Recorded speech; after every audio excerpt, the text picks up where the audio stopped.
Hey, Walt with another stock talk video. All right, some big news, depending on which way you look at it.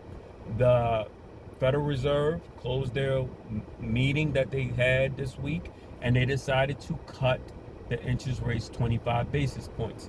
Why is this so important, especially from a stock market perspective? Uh, when interest rates are cut, the expectation is that businesses can borrow money cheaper, and the cheaper they can borrow it, the more likely they are so that they can do expansion and growth. And with expansion and growth means more revenue. With more revenue, that means that the company becomes more valuable and it's reflected in their share price.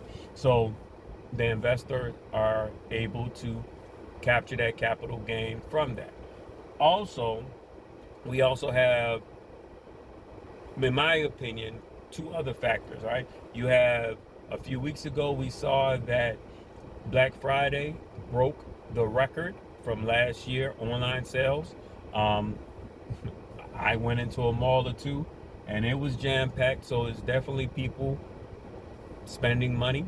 And because the interest rates got cut by 25 basis points, that makes it a little bit cheaper for also the everyday person. You know, their credit card interest should be a little lower.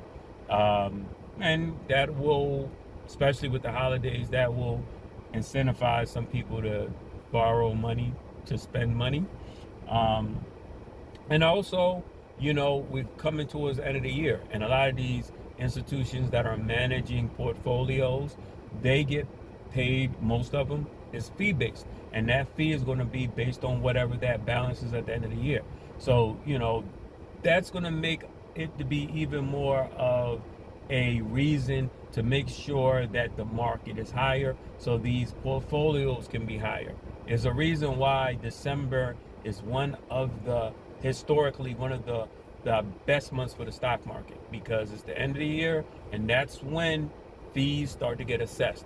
So to me, I like that news from a stock market perspective about the 25 basis points, because I expect a very nice um, few weeks as far as share price is concerned and the value that my stocks will have in the stock market.